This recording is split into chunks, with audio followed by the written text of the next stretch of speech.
Hi, George here, and here are the top 10 things you should know about the Photoshop Elements Magic Wand. This is probably the easiest way to make a selection, and you'll find that right here. Now, if you're not seeing it up here, it's got kind of a magic look to it. Come down to the Options panel down below, and you'll see the Magic Wand right there, right in the middle.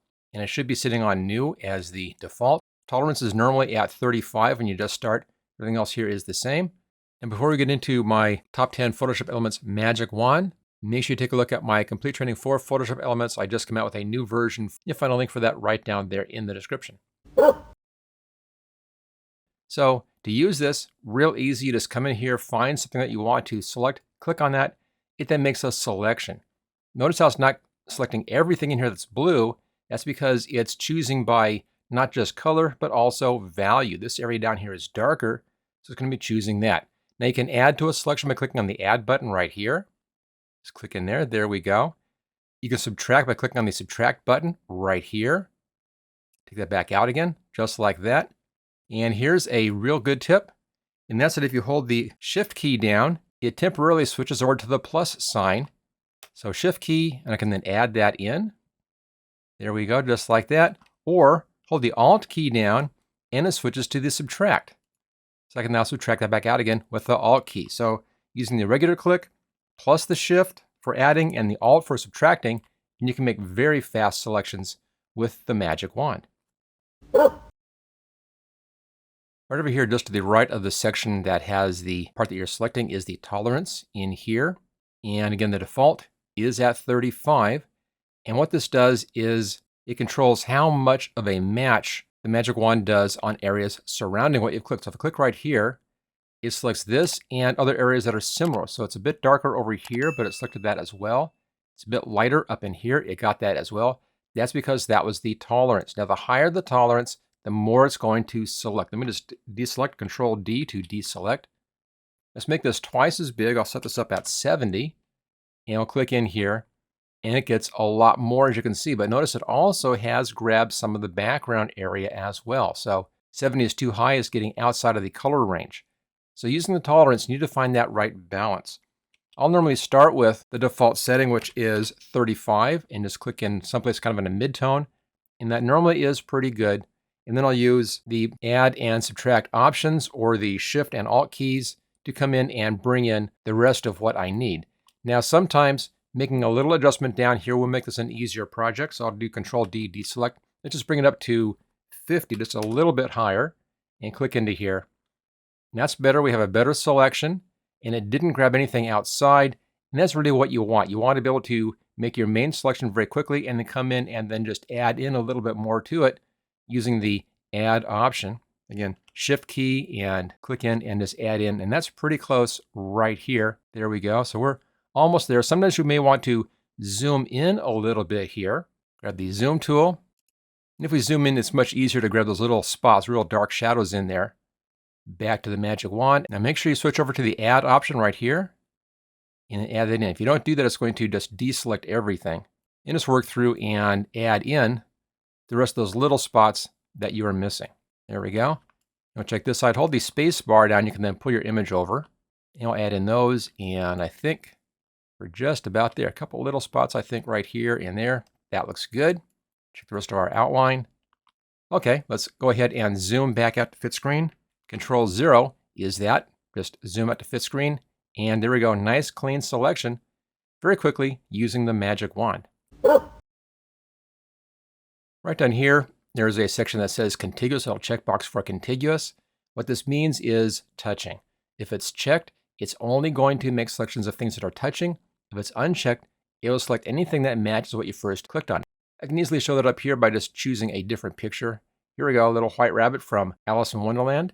Right now, contiguous is checked. So if I click into this red heart right here, it's only going to select just that one red heart because the red area is only touching in this one section. I can add more to it, come in and then add more just like that and get all of those hearts. There's an easier way to do that. Control D to deselect all of this. Let's come down and uncheck contiguous. Now if I click into one red area, it's going to select anything on the picture that also matches that same area that we clicked in. Click in there. There we go. Now all of those red areas are selected because they all match that first click. And that's without contiguous. So there you go. That's what contiguous means. It means if you're making a selection, You want to contain that to just one area without getting everything else in the picture. Check contiguous.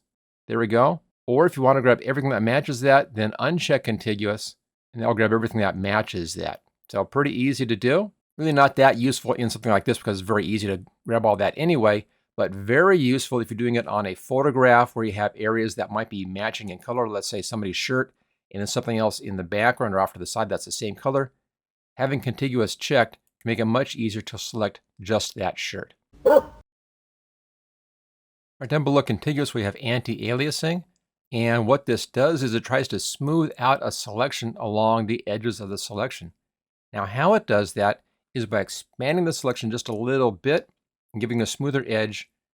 And oftentimes that can give you a smoother selection edge. Now, it's not always perfect, and it can allow a little bit of background to bleed through. So be aware of that. If you're seeing a little bit of a haloing around, especially on objects like this where it's a white background, you see a little white haloing, that might be being caused by the anti-aliasing. Let me show you how this works. We'll just zoom in real close here onto the shirt at the top. That's pretty good. Grab our magic wand, and I'll uncheck anti-aliasing, and I'll click in the mid-tone area right here. And notice how it follows that edge nice and tight. On a shirt, this works out very, very well. It's okay. So no real problem in here. It's a little bit rough right up here, as you can see, just a little off on that. That's the kind of area that anti-aliasing can help a bit with, but it's not so good on areas like this white background. So over here, it's going to improve it. Over here, it's not going to improve it. And it really depends upon your picture as to which is the right way to go. Let's just Control D to deselect. Click on anti-aliasing. Click into the mid-tone area again. And notice how the shirt color is now a lot smoother. The anti-aliasing is working out just fine over here. That's what it's supposed to be doing. But up here, notice how it's out just a little bit. There's a little thin, very small white line in there, white edge. So against this white background, it's actually making it just a little bit worse as opposed to a little bit better. You can probably get this tighter by adjusting your tolerance, bringing your tolerance down a little bit. You have to bring this in just a bit closer. Most of the time, I recommend leaving anti-aliasing on because most of the time it does help, but there are times like this white background where you may get a little bit of a haloing happening along that edge if you're using the anti-aliasing. There you go. That's what it does. It simply expands the selection just by a little bit, a pixel or two, and tries to smooth it out and give you a smoother edge like we have happening right over here along the shirt collar. Okay, let's now do a quick project in here. And this is one of my more requested projects, and that's changing the color of a shirt or a jacket, something like that. I'm going to use her shirt in here. And for doing a color change, you can just go up to Enhance, come down to Adjust Color, use Replace Color, and then try to grab what you want in here with this tool. But it's a little bit rough and doesn't always give you a good job. You may get some outside stuff happening in there. Instead, I like to make a selection first and then use that tool. So Magic Wand, put this at the new selection over here. We've already found that 50 is a pretty good setting for this shirt, so I'll leave it at that 50 tolerance, and we should be okay. So start off by clicking into a nice mid-tone area. That's your main selection. At this point, I'll zoom in, grab the zoom tool, and we'll come in and grab the rest of these little spots. Normally, I would then switch over to Add Selection, and then come in and just click into these little areas that it's missed, and work your way around, get a nice clean selection on this. There we go, just get a few of those. Hold the space bar down, you can then move your image, and I'll just walk it down and around the edge, and make sure I'm catching everything. Should be fine here, it is. Okay, a little bit right in here, just some of the shadow areas. That's fine. We'll walk it up along here, a little bit over here on this sleeve. That's good. Color looks good. Okay, we're fine. Now Control 0, get back out to here again. So the shirt is now selected. Now when we use that color change tool or color replacement tool, it's only going to affect what's inside of this selection and gives us much more and much tighter control.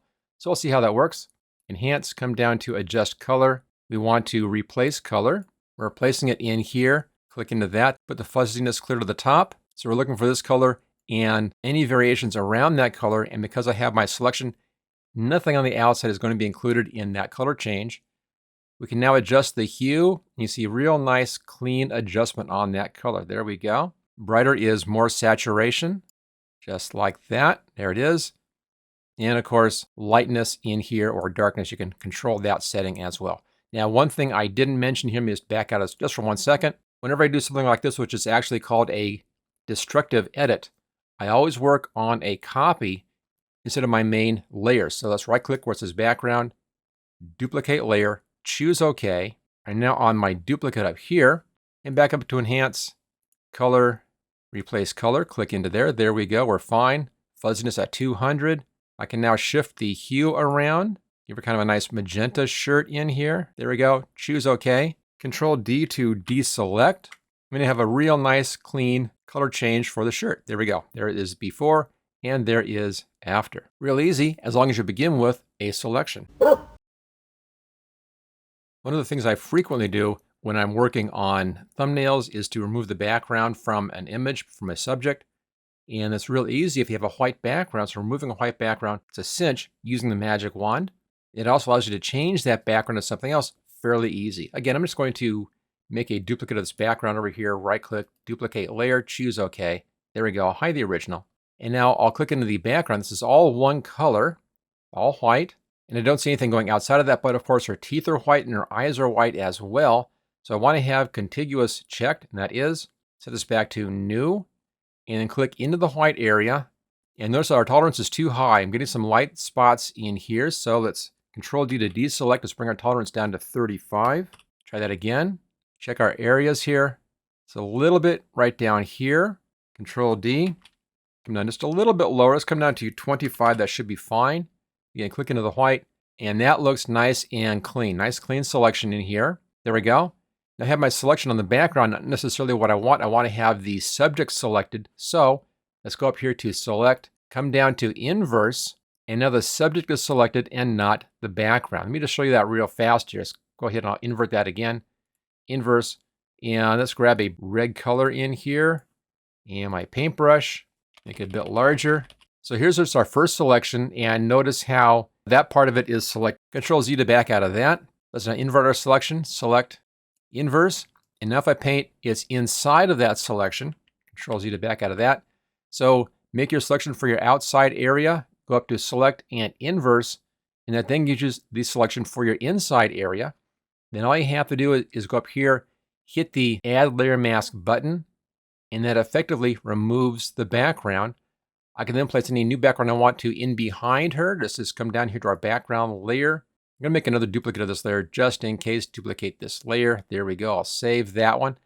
That's because the background change is going to change everything on the background. Come down to graphics. Let's change this over here to backgrounds. And we'll try a different background. There we go. Real fast, real easy way to change your background in here. That's kind of fun. With a simple quick flip there by selecting the background and then inverting that to select the subject. Let's go back to our layers and notice how the background layer was changed when we did that. That's why I made that additional copy right up here. Right down here with our checkboxes, we have sample all layers. This can be a little bit confusing. Normally this is unchecked. And when it's unchecked, what you're selecting with the magic wand is just the layer that you're currently sitting on. Now notice I have the background selected. I'm not seeing the background, but the background is selected. If I click in here someplace, it has given me that white area on the background layer, not the layer that I'm seeing. So you're not selecting from the layer that's visible, you're selecting from the layer that is currently selected. And it's doing that because it's only selecting from that one layer. Let me just do Control D to deselect. If I change this to sample all layers, it will sample everything that's in this area out here on any of these layers. In this case, the white area is going to override everything else. If I click in here, we now get that selection because that is what is being selected if I'm looking at all the layers. Most of those are that white area, so it gives me the selection on that part of the image, no matter which of these layers I'm selecting or working with. So there you go. Sometimes you'll find this sample all layers very useful. Most of the time it's not, which is why it's unchecked by default. Let me show you my approach to selecting gradients on a picture. Go up here. There's a real subtle gradient in this background of this button. It's kind of darker over here. It's real light over in here. So definite gradient happening. Then I have this check mark out here and the green outside. I don't want to select just green. It'll give me that outside line. I don't want to go for a lightness. It'll give me part of this and some of that. So I need to be able to select my gradient. And the way, of course, I can control that is beginning with a fairly good tolerance. So I'll put this at 50. Should be okay. And I have contiguous checked, new selection. And I'll come down to the darkest part of my selection right here. And that gives me this area here just fine. Clear up to in here. It misses this bit, it misses this bit, and it misses over in there. I now switch over to the add or hold the shift key down and I'll come into the parts that it missed. I'll add those in and I'll just slowly walk this in until I get the whole selection. There's a little bit right here that was missed. Click into here and there we go. I've now selected that whole gradient area and I just did it by slowly adding in a little bit at a time. Basically the same approach as we did with the shirt, but paying attention to the gradient in here. And I get then a nice clean selection on my gradient. I can now make changes on this very easily. Let's go over here to layer, do a new adjustment layer, hue saturation, choose OK. I can now change the color on that, and it's only changing what's inside here because I had that selection when I chose my new tool, and that automatically gave me a layer mask for this new tool. Just our saturation a bit, there we go. So a real easy way to come in and do anything you really want to on an image. It's kind of a tomato color in there, kind of like that. Just by walking in your selection on gradients until you have your whole selection made. Now again, the main key to doing this is having a fairly low tolerance and having contiguous checked in the options. Selecting flesh tones in an image is just like selecting gradients. You want to begin with a fairly low tolerance. I'm going to bring it down actually to just a 25 tolerance in here. And you want to have contiguous selected. Go over here to the new option and just click into a mid-tone on your flesh tones. Now because it's contiguous, it's not going to be getting anything else. It would take a little more time to walk through this. So I'm going to zoom in and then back to our magic wand.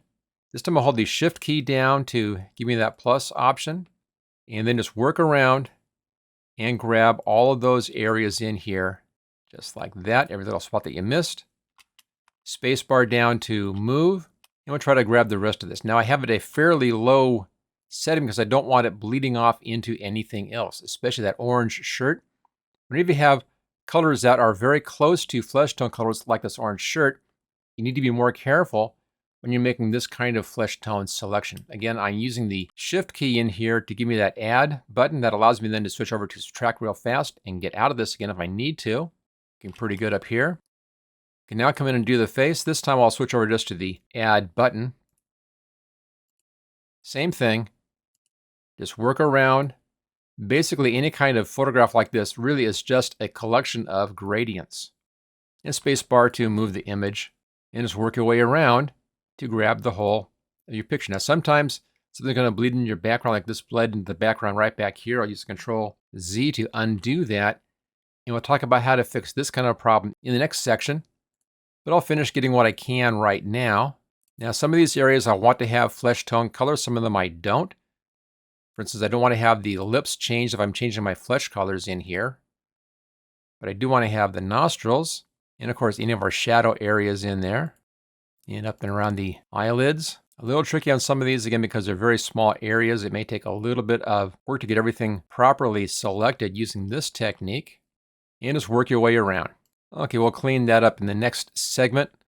And we'll finish off with the ear over here. And we'll do the hand. Again, very low setting, so I have some control on this. And I'm not going to be getting too much of getting it bleeding outside of what I'm trying to select.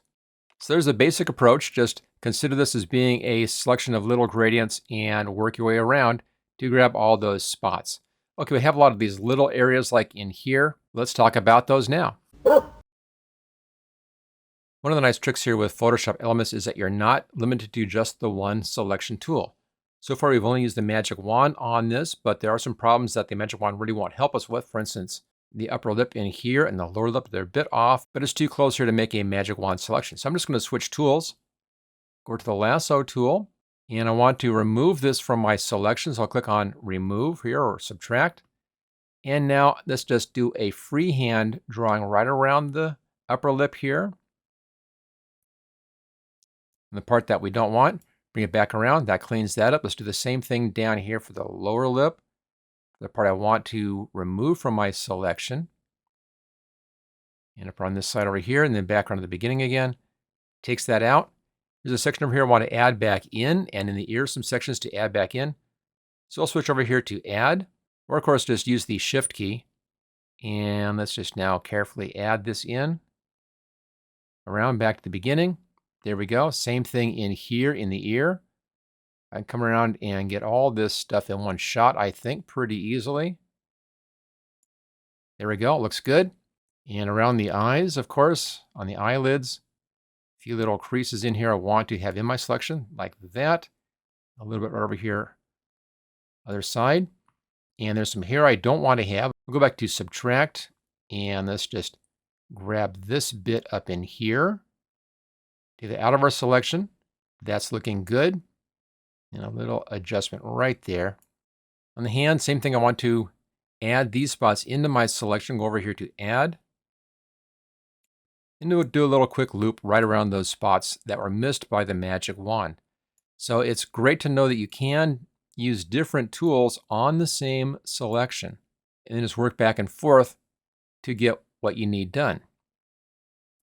Normally what I'll do is I'll use the easiest tool for whatever part it is that I'm making my selection on. Sometimes the magic wand is the easiest tool, so I'll use that. Sometimes other selection tools are easier, and I'll use them instead. Okay, so just come right down along here. There we go. And then hold the space bar down, of course, to move your image. We'll grab these little bits in here and right down there. Now down here is a good example of some of the limitations of the magic wand. Just grab these while I'm talking about it. And let's write down here this shadow area. What's actually happening on that shadow area is that we're getting a little bit of a reflection coming in from the color of the orange shirt. So the colors in here are very close to the colors up in here, which means the magic wand could not select that without getting the shirt as well. Perfect time to change your tools to a different tool and then select just that area. Come around here. There we go. Perfect selection. A little bit right down here and right there. And I think we've got it. Maybe a bit right over in here. And we're set. Okay. Control 0 to get back to fit screen. We now have our flesh tone areas selected. Let's now use that to make a slight adjustment in here for her flesh tone values. So I'll go up to Layer, come down to New Adjustment Layer and Levels. Choose OK. Now notice when I bring up an adjustment layer, it automatically takes my selection and uses that to create a layer mask. So now my adjustment only is going to be placed on those areas controlled by the layer mask. I can then darken down my values a little bit in here, adding her a bit more richness into her flesh tones. Check our lights. Nope, nothing in there. Check our darks. So a little bit on the dark side. And I think that's an improvement in there. Just double check. Lighter and darker. Just a little bit more color in there for her flesh tones. It also helps to separate her out from the background just a bit.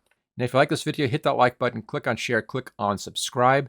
Make sure you check out my channel for my complete training courses for Photoshop Elements. The link is right down there in the description. And I'll see you next time.